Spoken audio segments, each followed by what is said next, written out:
Have you ever, handed over your savings to a bank or an investment firm? You hope they'll manage it well, keep it secure, maybe grow it a bit. It really is a huge leap of faith, isn't it? You're trusting them with your future, essentially. Exactly. And that trust, that whole relationship between you and the institution, that's what we're digging into today through the lens of a specific law. Uh-huh. The Collective Investment Schemes Control Act from 2002. Most people just call it CISICA. It sounds a bit dry, maybe? It can sound that way, yeah. But it's actually like the fundamental blueprint, the architecture that protects investments where lots of people pool their money together. Okay, so that's our focus for this deep dive. We want to unpack what CISIA actually does, its main goals, the key rules, how it fits into the bigger financial picture, and really what it means for you if you're investing. Right. Whether you're just curious about where your money goes, or maybe you're studying law and need to get your head around financial regulation, we're aiming for clarity. Why this act matters. Let's jump in. So to understand the Act, we first need to understand the thing it controls. What exactly is a collective investment scheme? Good place to start. Simply put, it's a way for a bunch of people, the Act calls them members of the public, which is broad. It can even be other institutions, just not like a private deal between friends to pool their money. Or other assets, actually. So everyone chips in? Yeah, they chip into this shared pot, and that pot is called a portfolio of investments. Think of it like a big shared investment fund. Okay, so it's not just me buying shares alone, my money joins others. What makes these schemes specific under CISCA? Well, there are a few key things. First, you need at least 2 investors putting money in. Can't be collective on your own, right? Right. Second, everyone who invests gets what's called a participatory interest. That's just a fancy term for your slice of the pie. Could be units in a unit trust, shares in the scheme, something like that. Got it. Your share of the collective. Exactly. And third, everyone shares in the ups and downs, the risk and the reward based on how much they put in, proportionally. Oh, and a really important feature is that they're usually open-ended. Open-ended, meaning? Meaning new people can join the scheme, and people already in it can usually cash out and leave. It's not like some investments where your money is locked in for, say, 5 years fixed. There's flexibility. Okay, pooling money sounds efficient. But why dedicate a whole piece of legislation, Sieska, just to regulating it? What are the dangers if these schemes aren't regulated? That's the crux of it, the why. The Act itself says its purpose is to regulate and control the establishment and administration of collective investment schemes. Think about it. Without rules, what could happen? I imagine mismanagement. Maybe even fraud. Precisely. Mismanagement, people running off with the money, no clarity on what you're actually invested in or what it's worth. It could be chaos. ISCA exists to prevent that. Yeah. It's about protecting you, the investor, and making sure people have confidence in the financial system generally. Building trust. Trust is key.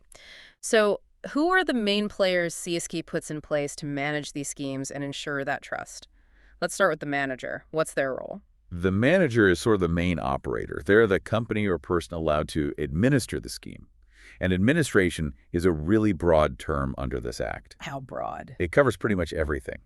Running the scheme day to day, handling the money coming in and going out, selling interest to new investors, buying them back from those leaving, even giving advice, and crucially, buying and selling the actual investments inside the portfolio. They're the engine room. That's a huge amount of responsibility. So for investors like us, what are the absolute must-dos for these managers under Cisco? What are the core protections? CC sets a high bar. It says managers must act honestly and fairly with skill, care, and diligence, and in the interest of investors. That's a direct quote. They have to put your interests first. Like a fiduciary duty. Exactly. And here's something really practical for you. They have to give you key information before you invest.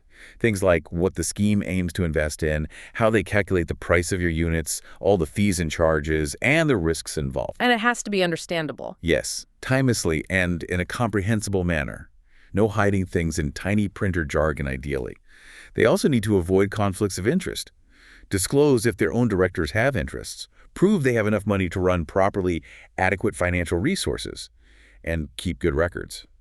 They even have a duty to promote investor education. Okay, quite a list. But who's watching the manager? Is there someone independent looking out for the investor's assets directly? Yes, absolutely. That brings us to the trustee or custodian. Think of them as the watchdogs. The watchdogs. Okay. Appointed by the manager, you said. But they work for... They're appointed by the manager, yes, but their job, their legal duty, is to look after the scheme's assets, your assets, effectively. They're there to protect the investors. So they need to be truly separate, independent. Independence is vital. CCS is very clear. The trustee cannot be, say, a subsidiary or holding company of the manager.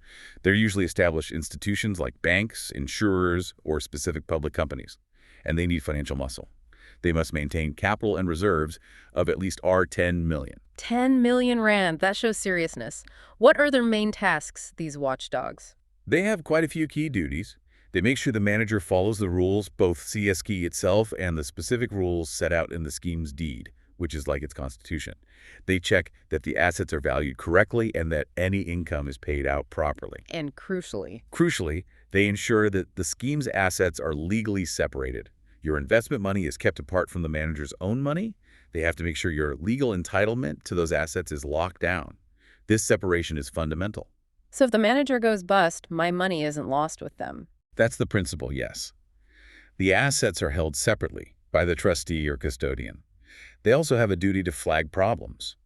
If they spot any irregularity or undesirable practice by the manager, they have to report it. First to the manager to fix it, but if it's not fixed quickly, Then where? straight to the regulator, the registrar. They blow the whistle, essentially. What if the watchdog itself messes up? Is the trustee or custodian liable if they're negligent? Good question. Yes, they are. Section 72 says they have to compensate managers and investors for losses caused by their own willful or negligent act or omission. So they have skin in the game, too. Accountability runs deep. Okay, so we have the manager running things, the trustee custodian guarding the assets. Is there another layer of oversight, maybe checking the numbers? There is the auditor. These are independent accountants, just like auditors for any company, who come in and examine the scheme's financial statements. And their key role under CISCA. Their main duty, beyond the usual audit stuff, is similar to the trustee's whistleblowing role. If they find any irregularity or undesirable practice, they report it to the manager. But, and this is important if the issue is of material significance, meaning it could actually cause financial loss to you, the investors, Yes. they must send a copy of their report detailing that problem directly to the registrar as well. It's another independent channel straight to the regulator for serious concerns. You keep mentioning the registrar. Now, for people familiar with the Act from 2002, has that term or a role changed? Yes, that's a really important update to note. The original act uses the term registrar, but newer legislation, specifically the Financial Sector Regulation Act of 2017, established the Financial Sector Conduct Authority, or FSCA. Ah, the FSCA. We hear about them a lot. Exactly. So, and when SICISCA refers to the registrar, it actually means the FSCA. Section 1A of SICISCA clarifies this. It just shows how these laws fit together in the modern regulatory structure. Okay, so the FSCA is the ultimate authority here. What kind of teeth does it have? What powers can the FSCA use if a scheme or manager steps out of line to protect investors? They have some serious powers. After an investigation, if they believe it's necessary to protect investors, the FSCA can go to court to get a manager or even an entire scheme wound up, liquidated. Wow, shut them down completely. Potentially, yes. Or they can appoint a curator, which is like a temporary manager appointed by the court, or the authority to take control if the existing management isn't up to scratch. They can also order a manager to replace their trustee, or even directly order that a specific investment portfolio within a scheme be wound up. So very direct intervention powers. Definitely. They can also cancel or suspend a manager's license if they break the rules, act badly, or, say, lied on their application. And they have power over information, too. Well, they can object to scheme names if they're misleading. And they can force managers to pull or change adverts, brochures, price lists, anything, really, if the FSCA thinks it's calculated to mislead investors or is just generally undesirable. That helps ensure you're getting honest information. Seems comprehensive. What about penalties for breaking the rules? Does CSCA actually punish offenders? Oh, yes. There are fines. For example, just failing to submit required documents on time can cost up to R1,000 per day. And for major offenses against the Act, the penalties can be severe, up to R10 million fine, or 10 years in prison, or both. Okay, that's serious financial and personal risk for non-compliance. It shows the Act means business. It's worth adding, though, that the FSCA can grant exemptions from parts of the Act, but only if it's clearly in the public interest. So there's a little flexibility for unique situations. Now, you mentioned different types of schemes earlier. CSCA covers various flavors of these collective investments. Could you briefly outline the main ones? Sure, the Act breaks them down into a few key categories. Probably the most common are collective investment schemes and securities. Like unit trusts. Exactly. Your typical unit trusts or mutual funds that invest mainly in things like shares, bonds, money market instruments. These are the bread and butter for many investors, maybe in their retirement funds. And CISCA has specific rules here, especially about investing in foreign assets needing ratings, proper checks. Makes sense. What else? Then you have collective investment schemes in property. As the name suggests, these pool money to invest in real estate. Think property unit trusts or REITs, real estate investment trusts. It lets you invest in property without buying a whole building yourself. Okay, securities and property. Any others? There's a more unique one called collective investment schemes in participation bonds.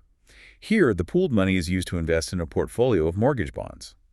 An interesting detail here is that CISCA mandates a minimum investment period of not less than 5 years for these. So a longer-term commitment for participation bonds. Correct. And finally, there's a flexible category called declared schemes. This basically gives the FSCA the power to look at a new type of investment business that involves pooling money and say, okay, this looks like a collective investment scheme, so it needs to follow SALISCA rules too. It helps keep the regulation up to date as finance evolves. That flexibility seems important. So let's bring it back to the investor's journey. What are the day-to-day practical protections CISCA provides? You mentioned transparency up front. Yes, that disclosure is step one. Before you put any money in, you should get clear info on the fees, the risks, how your investment value is worked out. It's about enabling you to make an informed choice. And once the money is in the scheme, how is it kept safe? This is where that separation of assets we talked about is so critical. SALISCA demands it. Your investment funds must be held in a separate trust account, managed by the trustee or custodian, completely distinct from the manager's own business funds. It's like a separate pot that the manager can't dip into for their own expenses. Precisely. So if the manager hits financial trouble, your investment money is ring-fenced, protected. Also, the Act specifically forbids managers or their staff from making personal profits by unfairly buying assets from the scheme. No self-dealing. That separation provides real peace of mind. But, sometimes things do go wrong despite the rules. What happens then? What recourse do investors have? CISCA has procedures for that. If a whole investment portfolio needs to be shut down, maybe the manager is insolvent or it's just not viable anymore, there's a defined winding up process. The trustee custodian takes charge, sells off the assets, and distributes the money fairly back to all the investors. Okay, an orderly shutdown. What about if the manager itself is in trouble, but not necessarily shutting down the scheme, like business rescue? Yes, CSCA even addresses that. If a manager enters business rescue, the Act actually modifies the Standard Companies Act rules. It makes sure the FSCA gets a say, and, very importantly, that investor interests are considered right alongside the company's creditors. You don't get forgotten. That's good to know. And what if an investor directly loses money because someone broke CSA rules? This is a key protection for you. Section 109 is clear. If a manager or trustee or anyone else contravenes the Act and you suffer a loss because of it, they are liable to you for that loss or damage. So you can sue them. You can. But even more powerfully, the FSCA itself can take legal action on behalf of investors to recover those losses. That saves individuals from potentially costly and complex lawsuits alone. It's a powerful enforcement tool. All these detailed rules, investment policy, fees, valuation methods, where are they typically written down for a specific scheme? That's primarily in what the Act calls the deed. Think of it as the scheme's official rule book or constitution. It's a formal legal document that has to cover all those specifics: investment strategy, how assets are valued, how income is shared out, the exact charges. And is that deed set in stone once written? Not entirely.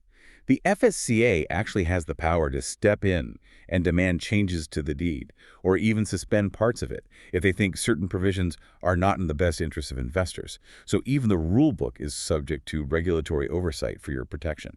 Taking a step back then, looking at the whole system CSCA creates, what's its real importance in the grand scheme of things for South Africa's financial system? Well, if you look at the bigger picture, CISCA is really fundamental. It's a cornerstone of financial stability. By regulating these pooled investments properly, it protects individuals, yes, but it also maintains public confidence in the markets. Confidence is key for investment, right? Absolutely. Without that confidence, which CSK helps build, people would be much more hesitant to invest and capital wouldn't flow as efficiently into businesses and the economy. So it underpins a lot. And you mentioned it integrates with newer laws like the FSRA. Does it stand alone, or is it part of a network? It's definitely part of a network. We saw how it connects to the FSRA for the definition of the regulator and appeals. It also interacts with the Companies Act, but adjusts it where needed for the specifics of collective schemes. And historically, remember, CISCA itself replaced older laws, like the Unit Trust Control Act back in 2002, so it was a modernizing step then, and it continues to be updated. So it's not some dusty old law, but a living framework that adapts. That's a good way to put it. Yeah. It has to adapt because the financial world certainly doesn't stand still. New products, new risks. The regulation needs to keep pace. Right.